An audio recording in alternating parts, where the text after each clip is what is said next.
Si Hibiki ay isang batang mahilig sa musika at tunog, na bigla na lang napadpad sa isang mundo ng pantasya at hindi maalala kung paano siya nakarating doon. Sa paggising niya, agad siyang hinabol ng isang maliit na nilalang na parang kuneho pero may sungay. Dahil mahina ang katawan ni Hibiki, tila malaking panganib na agad para sa kanya ang maliit na halimaw na ito.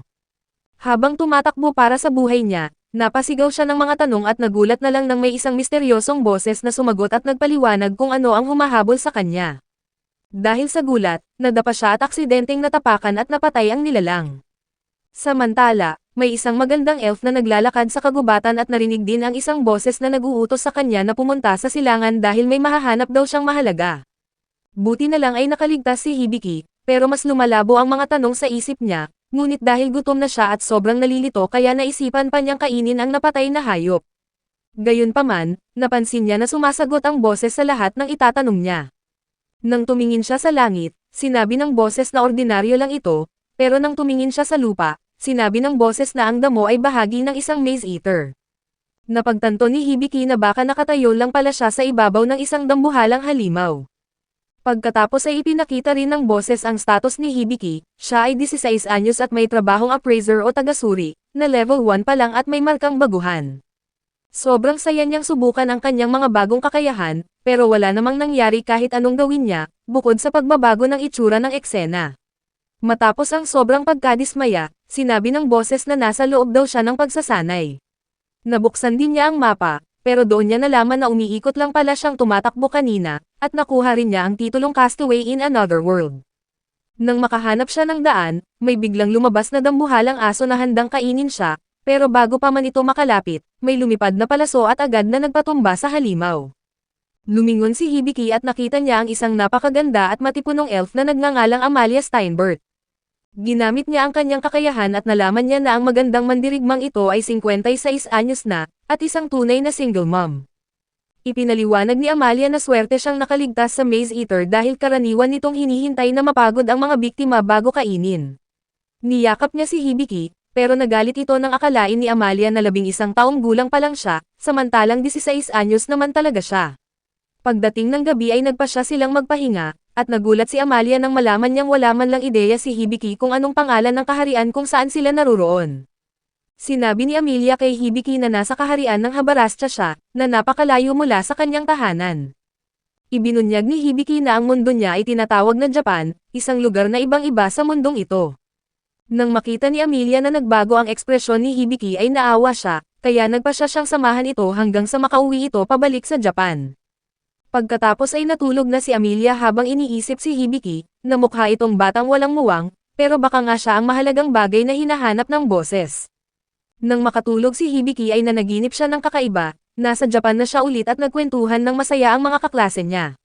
Sa kanyang panaginip, nakaupo sila sa kafe ng mga kaibigan niya, umiinom ng kape at pinag-uusapan ang tungkol sa mga medalist ng Telegram. Hindi katulad ng mga kaibigan niya, hindi man lang tumangkad si Hibiki, ngunit sa katunayan, akala ni Taki ay swerte pang mukhang bata si Hibiki, dahil gustong-gusto siya ng mga nakatatanda at laging binibigyan ng espesyal na pagtrato.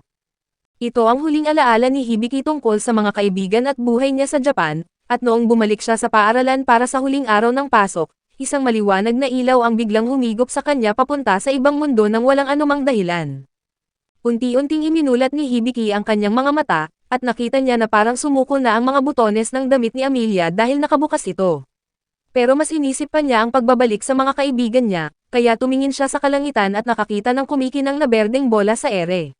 Nang gamitin niya ang kanyang kakayahan, nalaman niya na air magic pala iyon ni Amelia, isang uri ng proteksyon na nagbabantay sa paligid.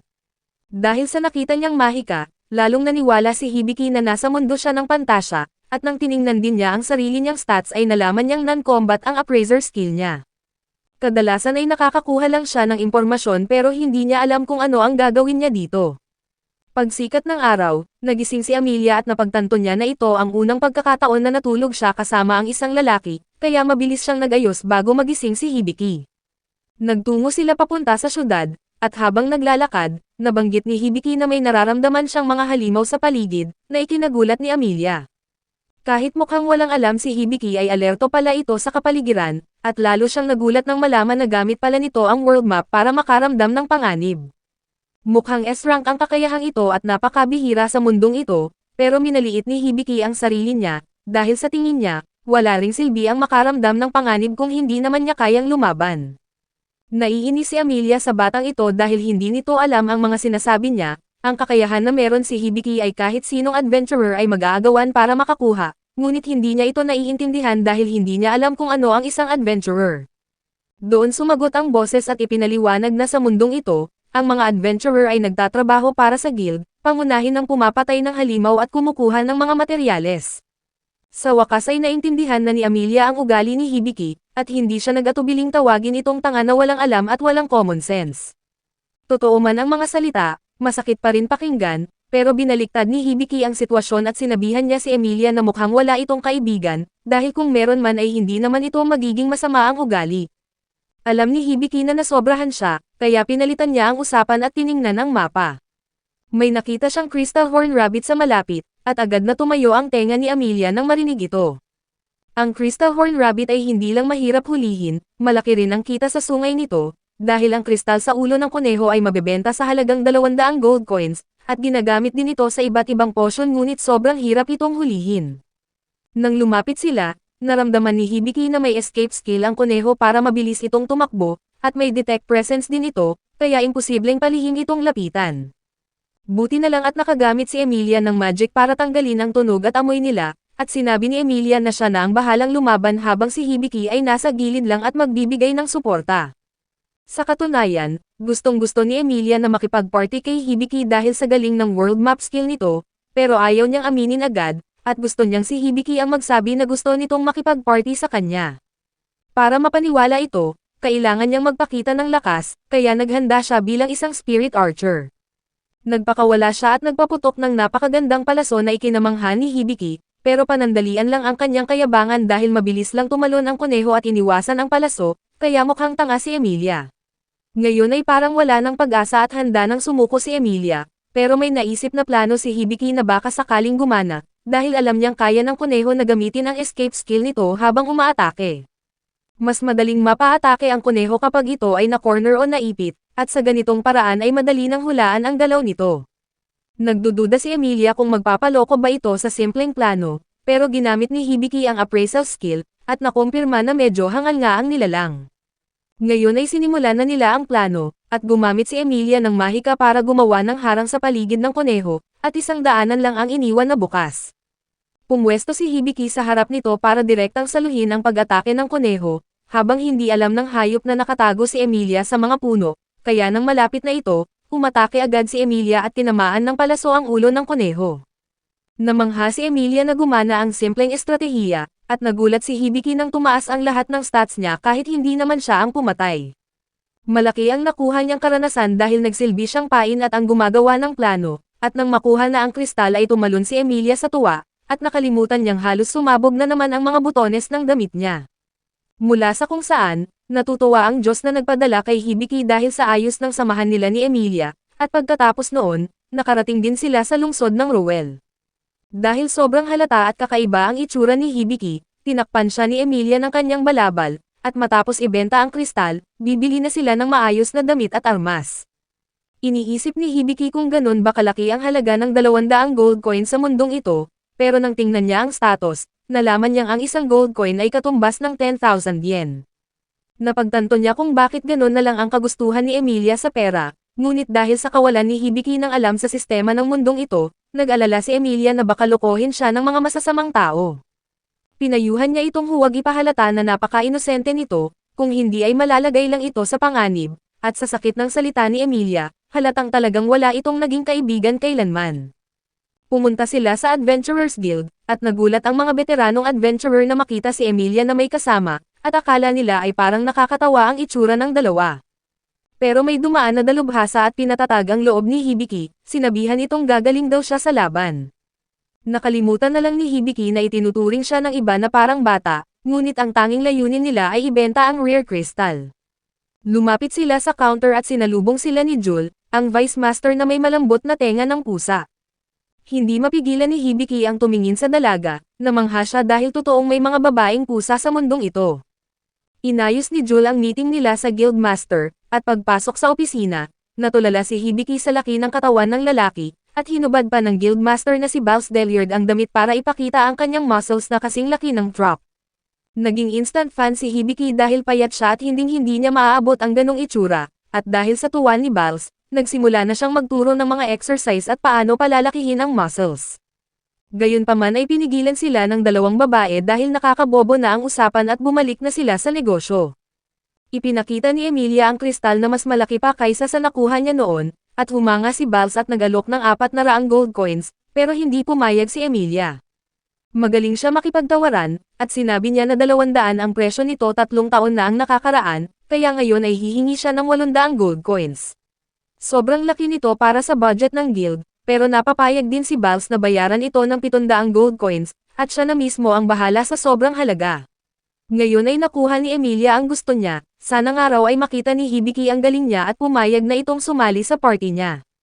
Dahil sa sobrang tuwa, muntik na namang sumuko at bumuka ang mga butones sa damit ni Emilia. Mabilis na pinalabas ni Jul ang dalawang lalaki bago sila may makitang hindi dapat makita. Maya-maya, habang naghihintay kay Emilia, nalaman ni Hibiki na nakuha niya ang mga kailangan para mag-level up ang skill na tinatawag na pagsasanay. Ang kasanayan na ito ay espesyal na ginawa para sa mga taong mababa ang chance na mabuhay, at sa madaling salita, binibigyan siya ng mga impormasyon ng Diyos ng mundong ito para matutunan niya ang mga kailangan para mabuhay. Habang nagsasalita ang sistema, parang naririnig ni Hibiki ang isa pang boses sa isip niya, ang boses palang iyon ay ang Diyos mismo, nakiusap ang Diyos na purihin daw siya para maging maganda ang swerte ni Hibiki sa hinaharap. Nagulat si Hibiki sa simula, pero sinabi ng Diyos na siya na ang nagbabantay sa kanya sa simula pa lang para hindi mapahamak ang batang ito. Nang magpaalam ang Diyos, inanunsyo ng sistema na dahil na level up na ang pagsasanay na kakayahan, matatapos na ang tungkulin ng guide. Sa oras na iyon ay dumating si Emilia na dala ang isang sulat, na kailangan daw niyang umuwi agad sa kanila. Samantala, hindi niya matanggihan ang utos at hindi niya pwedeng isama si Hibiki, kaya kailangan muna nilang maghiwalay ng landas. Napagtanto ni Hibiki na si Emilia pala ang tinutukoy ng sistema na guide, at nag-aalala si Emilia na baka mahirapan si Hibiki bilang baguhan, kaya inutusan niya si Jul na bantayan ito at inayusan ng kwarto sa kanyang dormitoryo. Ngayon ay pinayuhan niya itong maging adventurer at humanap ng party, at inalok pa ni Hibiki na ibalik ang balabal ni Emilia, dahil mukhang kailangan niya ito dahil sa madalas na pagbuka ng damit niya. Sa kanyang narinig ay nahiya si Emilia at mabilis na umalis, at habang nagmamadali si Emilia sa labas ng lungsod, nabangga niya ang isang babae na nagngangalang Ivel. Nang makita ang tenga ni Emilia, tinanong niya kung pupunta ba ito sa Kingdom of Fairy kung saan nakatira ang mga elf. Naging interesado si Ivel sa sagot ni Emilia at nagpa siya itong sumama, kahit na halatang may itinatago itong dahilan, na hindi naman napapansin ni Emilia. Samantala, buong araw lang na natutulog si Hibiki sa kanyang dormitoryo. Hindi na muling nagsalita ang Diyos, at nang tanungin niya si Jul tungkol sa ibang mundo, dinala siya nito sa isang house of pleasure, kaya napagdesisyonan niya na itago na lang ang sekreto niya para hindi siya paghinalaan. Nang dumating ang may-ari ng dormitoryo na si Tanya para mag-alok ng pagkain, napaisip si Hibiki na kailangan na niyang maghanap buhay bago maubos ang pera niya. Tiningnan niya ang status niya para malaman kung anong trabaho ang bagay sa kanya, at gaya ng inaasahan ay bawal siya sa combat, pero may mga bagong technical skills siyang nabuksan. Isa na rito ang medical book, at ayon sa sistema, kapag binuklat lang niya ito ay may matututunan siyang mga basic na ideya, pero kapag binasa niya ito ng buo at detalyado ay magiging eksperto siya. Ngayon ay desidido si Hibiki na basahin ang kabuuan nito, at akala niya ay magiging tahimik lang ang araw niya, pero pinilit siya ng sistema na basahin ito ng walang tigil hanggang sa matapos. Pagkatapos noon, sobrang pagod na siya, at napagtanto niya na hindi pala madali ang makakuha ng kakayahan sa mundong ito. Sa kabilang banda, patuloy sa biyahe si Emilia kasama si Ivel, at paulit-ulit na lang siyang nagkukwento tungkol kay Hibiki, kaya napagtanto ni Ivel na baka nagkagusto na ang elf. Naputol ang usapan nang makita ni Emilia ang kanyang katulong na si Stalia na naghihintay sa kanya, at dumating ito para siguraduhing makakauwi ng ligtas ang amo niya at agad na naghinala sa babaeng kasama ni Emilia. Pero masaya lang si Emilia dahil si Ivel ang unang taong pumayag na sumali sa party niya. Pagbalik ni Hibiki sa syudad, dumaan muna siya sa tindahan para bumili ng gamit. Dahil lagi na lang niyang kasama ang boses sa sistema, naisipan niya itong bigyan ng pangalang Sapo, at tinanggap naman ito ng boses. Pagdating niya sa Adventurers Guild, nagkaroon ng malaking kaguluhan. Ang adventurer na si Jade yung taong nagbigay lakas loob sa kanya noon, ay sugatan ng malubha at malapit ng mamatay. Si Jade ay walang malay at ang kanang braso niya ay putol na, kaya desperado na humihingi ng tulong ang mga kasama niya sa pinuno ng guild para matigil ang pagdurugo at gumaling ito, pero wala si Balls. Nang makita ni Hibiki ang dami ng dugong nawala, nagpa siya siyang gamitin ang kanyang bagong medical skill para tulungan ang lalaki. Gayunpaman ay nagduda ang mga kasama ni Jade, kung paano naman makakatulong ang isang simpleng appraiser, pero nang sabihin ni Hibiki na marunong din siyang manggamot, kumalma sila at pinakita sa kanya ang pasyente. Nalaman ni Hibiki na apektado pala si Jade ng death magic, isang lason na pumipigil sa pamumuo ng dugo, at sa ganitong bilis ay mamamatay si Jade sa loob ng 5 minuto. Iminungkahi ng sistema na ang tanging lunas ay ang Hypercure at Perfect Heal, pero nangangailangan ito ng napakalaking halaga ng mana. 56 na mana lang ang meron si Hibiki sa ngayon, na kulang, at wala ring ibang tao sa guild na marunong gumamit ng ganitong klaseng mahika. Mayroon na lang silang 4 na minuto, ngunit dahil sa desperasyon, may ibang paraan na iminungkahi ang boses, ang technical kill contract. Ang kakayahan na ito ay nagpapahintulot kay Hibiki na humiram ng mana mula sa ibang tao, at kapag pumayag sila, ililipat ang kanilang mana sa kanya para magamit niya ang healing magic. Ngayon ay agad na nakiusap si Hibiki sa lahat na pumirma sa kontrata para mailigtas ang leader nila, kaya isa-isa silang pumayag at inilipat ang kanilang lakas kay Hibiki. Sa ilang sandali ay nanghihina sila habang tumataas naman ang mana ni Hibiki, pero kulang pa rin, kaya tumulong din si Jul at ang ibang staff ng guild. Nang sapat na ang kanyang mana, ginamit ni Hibiki ang Hypercure, at isang kakaibang ilaw ang lumabas mula sa mga kamay niya at agad na nawala ang lason sa katawan ni Jade. Sumunod niyang ginamit ang Perfect Heal, at sa isang iglap, muling tumubo ang putol na braso at bumalik sa dati ang kalusugan ni Jade. Naging bayani siya sa sandaling iyon, pero dahil sa sobrang pagod at panghihina ng kanyang katawan ay nawalan din ng malay si Hibiki. Habang walang malay, nanaginip ulit siya tungkol sa mga kaibigan niya sa Japan. Nasa kalagitnaan siya ng panaginip nang bigla siyang nagulat dahil sa sunod-sunod na announcement ng level up at stats increase ang natanggap niya galing sa sistema, at malaki ang naging experience points niya sa pagsagip kay Jade. Dumating si Jul para kamustahin siya at may ibinunyag na sikreto, si Jade pala ay half-brother ni Hibiki. Kahit naging bayani siya, pakiramdam ni Hibiki ay nabawasan ang karangalan niya dahil nanghiram lang siya ng lakas, pero pinasaya siya ng buong pusong pasasalamat ni Jul. Pagkatapos ay binalaan siya ni Jul na huwag ipagsabi sa iba ang ganitong kakayahan, dahil ang ganitong klaseng healing magic ay delikado, at hahabulin siya ng mga taong gustong samantalahin ang kakayahan niya. Iminungkahi niyang sumali na lang siya sa party para ligtas, pero ayaw ni Hibiki na maging pabigat, kaya may isa pang option si Jul na kumuha ng bodyguard. May alam siyang lugar sa distrito ng mga alipin, at dahil dito, pumunta si Hibiki sa Debbie Company. Akala niya ay ordinaryong bahay lang, pero mukha pa itong marangyang mansyon, at doon niya nakilala ang kakaibang lalaki na si Haratan Debbie. Hindi na nagsayang ng oras si Debbie at dumiretso na kay Hibiki, sinabi niya agad na malakas ang kutob niyang magiging isa itong napakahalagang kliyente. Ipinakita niya ang mga matitipunong lalaki, akala niya ay gusto ni Hibiki ang ganon, pero tinanggihan ito lahat ni Hibiki, dahil hindi naman kasi lakas ang hanap niya, kundi taong may mataas na mana na pwede niyang hiramin ulit sa susunod. Magpapakita pa sana si Debbie ng iba, pero biglang nagsalita ang boses ng Diyos at sinabihan si Hibiki na siya na lang daw ang humanap mismo. Gayunpaman ay hindi niya inasahan ang kanyang suhestyon, pero pinili muna niyang baliwalain ito at humingi na lang ng paumanhin kay Debbie sa pagiging mapili. Wala namang pakialam si Debbie, naaamoy kasi niya ang amoy ng pera kay Hibiki, at alam niyang magiging mayaman siya dahil dito. Nang gamitin ni Hibiki ang appraisal skill, nalaman niyang may special ability pala si Debbie na tinatawag na sense for money, na nagbibigay sa kanya ng kakayahang malaman kung mayaman ang tao o magiging matagumpay sa hinaharap. Ito ang dahilan kung bakit sobrang bait at maasikaso ni Debbie, ngunit napansin ni Hibiki ang isang kakaibang parte ng mansyon kung saan iba ang pakiramdam ng aura.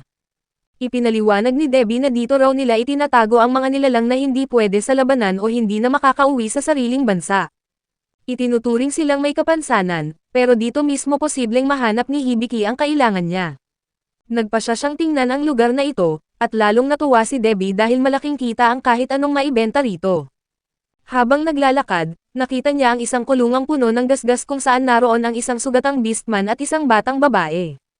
Wala na ang dalawang braso at isang binti ng beastman, habang takot naman ang bata. Kwento ni Debbie, nagwala raw ang beastman para protektahan ang bata, kahit hindi naman ito krimen ay batas pa rin ang sinusunod kaya ikinulong sila. May kapangyarihan pala ang bata na dapat ay nagpapataas ng presyo nito, pero hindi niya ito makontrol kaya madalas magkaroon ng aksidente. Dahil sa paraan ng pag-uusap nila na parang mga gamit lang sila, nagalit ang Beastman at nagbanta sa dalawa kaya medyo natakot si Hibiki, pero nanatili siyang mahinahon at nagtanong sa sistema. Ginamit niya ang appraisal skill at may nakita siyang hadlang, peke ang stats na nakalabas, parang protection spell para walang bumili sa kanila. Gayunpaman ay nadiskubre ni Hibiki na pwede niyang gamitin ang Expert Eye, isang SSS rank ability ito at regalo mismo ng Diyos. Nagsimula nang makaramdam ng kaba si Hibiki, dahil parang nagiging sobrang lakas na ang pag-iral niya sa mundong ito. Gamit ang Expert Eye, tiningnan niya ulit ang Beastman at nalaman niya ang totoo. Ang pangalan niya ay Claude, 26 anyos, at mukhang level 15 lamang, at may skill din itong immovable chain na mukhang sumpa. Ngunit ang nakakagulat, isa talaga siyang bayani na level 95, at halos mawalan ng malay si Hibiki sa taas ng level na iyon. Tiningnan din niya ang bata, at ang pangalan niya ay Lilian Rouge at isa pala siyang sage. Dahil sa dami ng mga impormasyon ay sumasakit na ang ulo ni Hibiki, pero nalaman niyang may ability itong Raging Sanctuary. Ang kakayahan na ito ay isang pagsubok mula sa Diyos, na hindi kayang kontrolin ng tao, at kapag ginamit ito ay sinisira nito ang sariling gumagamit. Tumingin si Hibiki sa langit at sa isip niya ay tinanong kung bakit naman napakalupit ng Diyos sa bata, pero sagot lang nito ay parte daw iyon ng pagiging isang sage. Dahil alam na niya ang totoo, napagdesisyonan ni Hibiki na perpekto silang maging gwardya, lalo na at sobrang laki ng mana nila, pero nag-alala siya tungkol sa sumpa ni Claude. Nagbigay ng suhestyon ang boses, na gamitin daw ang relief measure skill para maibsan o matanggal ang sumpa. Pagkatapos ay binili ni Hibiki ang dalawa at sobrang tuwa ni Debbie, na parang pinakamagandang araw iyon ng buhay niya dahil nakabenta siya ng mga itinuturing na basura. Hindi komportable si Hibiki sa lugar kaya mabilis silang umalis, at sa labas ng bayan, kinausap na sila ni Hibiki ng maayos. Sinabi niyang wala siyang masamang balak kay Lilian, pero may plano siya para kay Claude, ngunit nagduda ang Beastman hanggang sa ipaliwanag ni Hibiki na gusto lang niyang gamutin ito gamit ang healing magic. Kailangan niya ng tulong ni Lilian para maibalik ang nawawalang parte ng katawan ni Claude, at masayang-masaya si Lilian.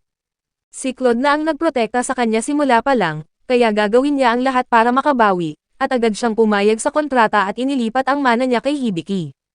Nang sapat na ang lakas, ginamit ni Hibiki ang perfect heal, at isang matinding liwanag ang bumalot kay Claude at kahit napasigaw ito sa sobrang sakit, bumalik ng buo ang mga braso at binti nito. Naiyak sa tuwa si Lilian nang makitang maayos na muli ang kanyang kaibigan, at pinatunayan nito na mabuti ang intensyon ni Hibiki, kaya unti-unti nang nagtiwala si Claude. Nang tanungin kung maayos na siya, sinabi ni Claude na kahit kailangan pa ng oras para bumalik ang dati niyang lakas, ramdam na ramdam niya ang ganda ng pakiramdam ng kanyang katawan. Naiintindihan ni Hibiki na mahaba pa ang lalakbayin nila, lalo na't may sumpang nakapanganib kay Claude na pumipigil sa kanya na lumakas pa. Dahil sa pagiging marites ni Hibiki ay muntik na silang mapahamak, dahil dapat ay sikreto ang tungkol sa sumpa ni Claude, at umiyak na lang ang Beastman dahil sa wakas ay may nakakaalam sa pinagdadaanan niya. Ibinunyag din ni Hibiki na magiging isang sage si Lilian sa hinaharap, at nagsimula ng kabahan at matakot si Claude sa dami ng alam ng batang ito. Inamin ni Hibiki ang totoo, binigyan daw siya mismo ng Diyos ng kakayahan na Expert Eye, ngunit sa mundong ito, ang ganyang klaseng kapangyarihan ay imposibleng makuha ng isang ordinaryong tao. Dahil dito ay mas naging desidido si Hibiki na tulungan ito, ginamit niya ang level 1 relief measure skill, at lumitaw ang mga nakikitang bakal na mahigpit na nakapulupot sa katawan ni Claude. Ngayon ay biglang bumaba mula sa langit ang isang dambuhalang gunting, at natakot sila ni Lilian na baka tusukin nito si Claude, pero tinanggal lang nito ang isa sa mga bakal. Medyo nadismaya si Hibiki, dahil inaasahan niya sana na matatanggal lahat, pero dahil level 1 pa lang ang skill ay hindi pa kaya nitong putulin ang lahat. Bahagyang nadismaya si Hibiki dahil inasahan niyang matatanggal niya ang lahat, subalit dahil nasa mababang antas pa lang ang kanyang kakayahan ay hindi pa niya kayang putulin ang lahat ng harang.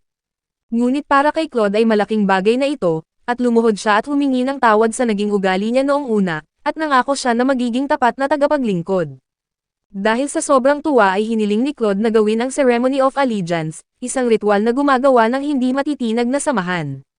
Iminungkahi ng boses na gamitin na lang ang contract skill, dahil pareho itong nagbibigay ng obligasyon kay Hibiki at kay Claude, na mas matibay na ugnayan. Naiiyak na naman sa tuwa si Claude, at habang isinasagawa ang ritual, bumukas ang mga ulap at bumagsak ang mga ilaw. Pagkatapos ay ipinangako ni Claude ang kanyang katawan at isipan, kasama na ang kanyang kaluluwa, habang ipinatong naman ni Hibiki ang isang gintong espada sa balikat nito. Nang matapos ay may lumitaw na marka sa kamay nilang dalawa, at ayon kay Claude, ito ang Light Spirits, na nagpapatunay na pinagpala ang kanilang samahan. Sa wakas ay may mga kasama na rin si Hibiki, at sa kabilang banda, pauwi na si Emilia kasama ang kanyang katulong na si Stelia, na sobrang humanga sa kanya. Dahil pagod sa biyahe, gusto ni Emilia na dumaan sa isang mainit na bukal. Natutuwa si Stelia na makasama ang amo niya, pero naiinis ito nang maisip na nandoon rin si Abel, pero desidido si Emilia na makipagkaibigan kaya pinilit niya ang lahat na sumama. Pagbalik kay Hibiki, kung saan pinag-uusapan nila ni Claude at Lillian ang kanilang mga gagawin at biyahe. Pagkatapos gumawa ng panibagong kontrata, nag-level up ang kanyang grimoire, ngunit kanina pa napapansin ni Claude na kinakausap ni Hibiki ang hangin, at iniisip niya kung baliw lang ba ang batang ito o may kausap talaga. Ipinaliwanag ni Hibiki ang tungkol kay Sapo, ang boses na gumagabay sa kanya, at doon na naintindihan ang lahat ni Claude. Tinanong niya si Hibiki kung mayroon ba itong guide skill, at kung may titulo itong Wonder from Another World. Mukhang alam pala ni Claude ang mga alamat, may mga kwento raw tungkol sa ibang mundo pero hindi lang siya naniniwala hanggang ngayon. Ayon kay Claude, malamang nagaling sa Chief God o Diyos ang kapangyarihan ni Hibiki. Ipinaliwanag niya na may 11 Diyos sa mundo, at kahit makapangyarihan ang Chief God ay isa itong kilalang tanga, at naisip tuloy ni Hibiki na baka siya rin ang naglagay ng sumpa kay Lillian.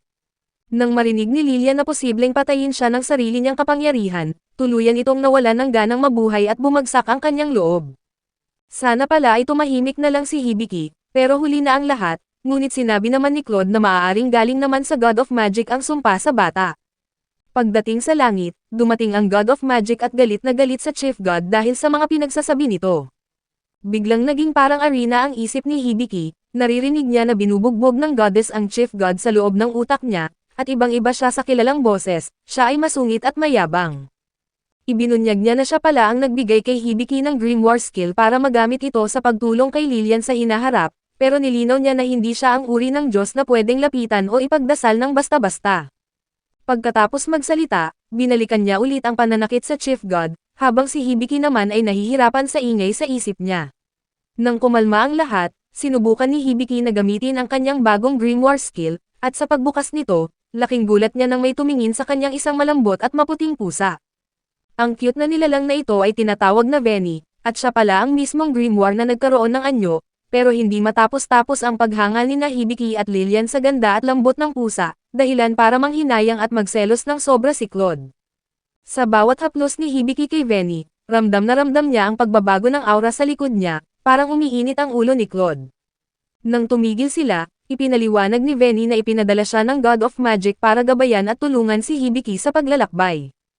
Pero para kay Claude, ang makita ang paghaplos ni Hibiki sa hayop na iyon ang pinakamasakit na tanawin para sa araw na ito. Tuluyan nang nasira ang araw niya at nagwala ito ng kaunti, dahilan para matakot din si Venny. Samantala, enjoy naman si Emilia sa hot spring. Wala siyang ideya na kinukulit siya ng katulong niya sa nakakatakot na paraan, at hindi rin niya napapansin ang kahina-hinalang kilos ni Ivel. Ngayong kasama na ni Hibiki ang kanyang mga matitinong kasama, gusto niyang siguraduhing handa na sila sa labanan. Pinanood niya si Claude habang pumipili ng magagarang damit at sibat, at mas gusto ni Claude na huwag masyadong damihan ang suot upang hindi siya mabilis mapawisan o uminit ang kanyang katawan. Nakakuha rin si Lillian ng mga bagong damit na bagay sa kanya, at tuwang-tuwa ang tindero na magkaroon ng ganitong mga customer, at masayang sinabi na ang kabuuang halaga ng lahat ng ito ay 25 gold coins lamang. Habang nakakagulat para kay Hibiki at Lillian ang presyo, ngunit para naman kay Claude ay sobrang mura lang nito. Nakokonsensya si Lillian kaya sinubukan niyang ibalik ang kanyang balabal, ngunit wala itong pakialam at gusto niyang mapasaya ang dalaga, kaya inutusan pa niya itong pumili ng sarili nitong staff upang makapagsanay siya ng mahika. Bagamat masaya siyang makitang masaya si Lillian, alam ni Hibiki na nauubos na ang kanyang ipon dahil sa pamimili ng mga gamit. Dagdag pa doon, nagseselo si Vin at gusto rin niya ng magarang kwintas, na nagkakahalaga naman ng 15 gold coins. Tuwang-tuwa ang tindero sa bayad habang si Hibiki naman ay halos himatayin sa pag-aalala sa kanyang pera, at nang makuha na ng lahat ang kani-kanilang gamit, sinimulan na ni Vin ang pagsasanay sa mahika. Bagamat marunong na lumaban si Claude, pareho namang kulang sa kaalaman at kasanayan sina Hibiki para maging tunay na adventurers. Gayunpaman ay balak silang turuan ni Vin, bilang mismong grimoire, ngunit hindi pa rin alam ni Hibiki kung ano ang grimoire, kaya tinanong niya ang banal na boses. Ipinaliwanag ng boses na ang grimoire ay isang pambihirang kakayahan kung saan nakukuha ng gumagamit ang lahat ng uri ng kaalaman. Naisip tuloy ni Hibiki kung pwede rin ba siyang matuto, pero winasak lang ni Vin ang pag-asa niya sa pagsasabing basic at walang kwentang spells lang daw ang kaya niyang matutunan. Nang kumalma na ang lahat, nagsimula na ang leksyon. Ang unang aral ay ang pagkontrol sa daloy ng mahika ni Lilian, at upang mangyari ito, kailangang irehistro si Hibiki bilang kanyang tagapangalaga. Ginawa ito ni Vin sa pamamagitan ng pagkagat ng malakas kay Hibiki, na nagresulta sa pagbaba ng magic output ni Lilian sa 10%. Unti-unti itong tataas habang natututo siyang kontrolin ang kanyang kapangyarihan, at parang biro lang ang nangyari kumpara sa tunay na pagsasanay. Sumunod ay itinuro kay Hibiki ang Magic Power Circulation, isang teknik kung saan nagpapalitan ng daloy ng mahika ang dalawang tao para magkaroon ng chemistry at control. Dahil nahihirapan si Hibiki, inutusan ni Vin si Claude na kumonekta sa kanya. Nang magkahawak ang kanilang mga kamay at dumaloy ang kapangyarihan, biglang napunta si Hibiki sa ibang lugar. Nakita niya ang isang madilim na lugar na puno ng bituin at isang lawa, kung saan nakaupo ang isang magandang diwata o elf na nagngangalang Anastasia. Napagtanto ni Hibiki na nasa loob siya ng katawan ni Claude at nakikita ang kanyang mga alaala, at para kay Claude, si Anastasia ang pinakamagandang nilalang na nakita niya. Matagal silang magkasama, naglalakbay at nagbabantayan, ngunit unti-unting dumilim ang alaala. Isang gabi, naging pula ang buwan at nasugatan ng malubha si Claude. Nakita niyang nakatayo sa harap niya si Anastasia na puno ng dugo, at biglang nagising si Hibiki at nakita si Claude na nakayuko sa kanya. Humingi ng tawad si Claude at sinabing dahil mahina ang katawan ni Hibiki, na sobrahan ang daloy ng mahika kaya napalalim siya sa kanyang isipan. Pinagalitan siya ni Vin, pero lihim itong umaasa na may nakitang kakaiba si Hibiki na pwede niyang gamitin laban kay Claude, ngunit ang nakita lang ni Hibiki ay isang maganda at misteryosong alaala. Natapos ang leksyon, pero kailangan pa ring matutunan ni Hibiki ang household magic. Ang ganitong uri ng mahika ay natututunan sa pamamagitan ng paggawa ng gawaing bahay tulad ng pagwawalis at pagpupunas. Kapag naglabas ng enerhiya habang nagtatrabaho, kokolektahin ito ng mga elemental spirits bilang bayad, at kapag nasiyahan sila ay tuturuan nila ang gumagamit kung paano kontrolin ito. Ayon sa boses ay ito lang ang paraan kahit hindi ito ang inaasahang pagsasanay ni Hibiki, at sa ilang sandali, dumating sina Lilian at Claude para maghapunan. Ngunit dahil sa pagiging tanga, aksidenteng natumba ni Claude ang balde ng tubig at gumawa ng panibagong kalat. Agad itong lumuhod at humingi ng tawad, pero para kay Hibiki ay nakakaganda lang ang ganitong maliliit na pagkakamali at tinawag niyang cute si Claude. Dahil narinig ito ni Claude, bigla itong nalilito at nabigla sa nararamdaman, habang si Hibiki naman ay naglilinis ng kalat. Walang pagod na naglilinis si Hibiki sa bawat sulok na makikita niya, ngunit tila walang katapusan ang gawain at parang nasasayang lang ang kanyang pagsisikap. Gayunpaman, napansin ito ng may-ari ng dormitoryo na si Tanya. Namangha siya sa sobrang linis ng lugar dahil sa pagiging masela ni Hibiki, kaya binigyan niya ito ng maraming ulam para sa hapunan. Nang kumain na ang lahat, aksidenteng natumba na naman ni Claude ang balde ng tubig, na naging dahilan para tuluyan ng mawalan ng tiwala sa sarili ang lalaki. Kinabukasan, ipinagpatuloy ni Vin ang pagtuturo kay Lilian kung paano kontrolin ang kanyang mahika. Malaki na ang ipinagunlad ng bata, pero si Hibiki ay mukhang wala talagang pag-asa. Hindi niya alam gamitin ang espada, kaya naisip ni Claude ang solusyon, binigyan niya ito ng pana at palaso, umaasang magiging magaling na archer si Hibiki. Sa kasamaang palad ay wala talagang talento si Hibiki para rito, dahil pangit ang kanyang tindig, wala sa target, at hindi man lang mahawakan ng maayos ang gamit. Hindi nakinig si Hibiki sa mga bilin ni Claude, at nagpa siya itong sumuko at magpahinga muna dahil masakit na ang mga kamay niya sa paggamit nito. Gayunpaman ay walang awa si Claude, inutusan niya itong gamitin ang healing ability para gumaling agad ang kanyang mga sugat at bumalik sa ensayo. Dahil sa hirap, napasigaw na lang si Hibiki na tumawag ng tulong kay Amelia, naalala niya kung gaano kadali ito para sa babae. Samantala, sa gubat naman, iniisip ni Amelia kung ano kaya ang ginagawa ni Hibiki. Napansin ni Avel at Stalia na napakasaya ni Amalia, pero hindi nila alam na dahil ito kay Hibiki. Nakarating sila sa kakaibang daan at may shortcut na daan, pero pinayuhan ni Amalia na huwag doon dumaan dahil may abandonadong kuta kung saan naninirahan ang masasamang espiritu na mahilig manggulo. Ngunit gustong-gusto ni Abel ang ganitong klaseng gulo kaya pinilit niya ang lahat na dumaan doon, at nang mag-alinlangan si Amalia, binanggit ni Abel na baka may nakatagong kayamanan doon. Dahil dito, agad na sumang-ayon si Amalia dahil kailangan nila ng pera. Ngayon ay naglakad sila patungo sa nasabing kuta, at sa kabilang banda, masayang nagsasanay at nagkakasiyahan sina Hibiki. Sa araw na ito ay si Hibiki ang magluluto, at sabik si Lilian na tumulong at sabay silang nakapaghanda ng masaganang handaan. Sobrang sarap ng pagkain at kahit si Vin ay walang reklamo, subalit kulang ang naging ambag ni Claude. Hindi lang siya marunong maglinis ng mga kabute, kinain pa niya ang lahat ng mansanas na dapat ay para sa dessert. Dahil sa hiya, nangako si Claude na tutulong na lang daw kay Hibiki sa pagpatay ng mga halimaw at pagkuha ng mga kailangan nila. Hindi naman natutuwa si Hibiki at sinabing kailangan talagang matuto ni Claude na magluto, kaya sinisisi naman ni Claude ang kanyang sumpa kung bakit wala siyang talento, at nangako na babawi siya kapag naalis na ito. Dahil dito, tinanong na rin ni Hibiki kung paano nga ba nasumpungan ni Claude ang sumpa noon, ngunit tumanggi itong magsalita at ang tangi lang niyang sagot ay wala, na tila may itinatago. Pinabayaan na lang muna ni Hibiki ang usapan at naglinis na lang, ngunit naaalala niya ang ginhawa ng buhay sa kanyang mundo at napagtanto na hindi madali ang buhay dito. Biglang may ibinalita ang banal na boses, sinabi niya na tingnan ang mapa dahil may malaking baboy ramon na paparating. Kinumpirma ito ni Claude at naghanda siya, ngunit nagdududa si Hibiki kung kakayanin ito ni Claude sa kalagayan nito ngayon, pero ayon kay Vin ay bayani pa rin ito kahit anong mangyari. Nang sumugod ang hayop, isang tumpak na atake lang mula sa sibat ni Claude at agad itong bumagsak at namatay, at humanga sina Hibiki at Lilian sa lakas nito. Dahil ayaw ni Claude na maamoy ng ibang halimaw ang dugo, sinabi niya na ito na ang pagkakataon para gamitin ni Lilian ang kanyang mahika para linisin ang katawan ng baboy ramo. Tuwang-tuwa si Lilian dahil sa unang pagkakataon ay magiging kapaki-pakinabang siya, at gumamit siya ng water magic at nagbigkas ng spell na smell isolation. Bumulwak ang tubig mula sa kanyang staff at agad na nilinis ang lahat ng dumi at dugo, hanggang sa maging malinis ang buong katawan ng hayop. Dapat ay masaya na ang pagtatapos ng araw, pero naisip naman ni Claude na ituro na rin daw kay Hibiki kung paano katayin ang hayop. Dahil sa takot at pagkaawa sa makikita, nagsisi si Hibiki kung bakit pa niya ito hinayaan na mangyari. Samantala, narating na nina Amalia ang kuta, ngunit madilim at nakakatakot ang lugar at tila walang pag-asang may makikitang yaman. Ginamit ni Abel ang kanyang misteryosong salamin para hanapin ang mga espiritu, pero ang atensyon ng lahat ay nabaling kay Amalia na biglang sumigaw sa tuwa. Natagpuan ni Amalia ang isang kahanga-hangang kayamanan, isang silid na puno ng mga ginto at iba't ibang uri ng alahas. Ngunit nakikita lang ni Abel na parang mga tanga ang dalawa habang nagpapantasya, gayong sa totoo lang ay para silang mga baliw.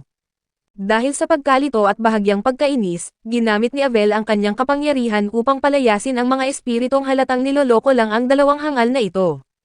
Samantala, may ipinagunlad din si Hibiki at sa wakas ay natutunan na niya kung paano katayin at ihanda ang hayop. Pero dahil dito, lahat sila ay napuno ng dumi at dugo, kaya napagdesisyonan ni Hibiki na ito na ang tamang oras para gamitin ang kanyang bagong natutunang kakayahan na bubble wash.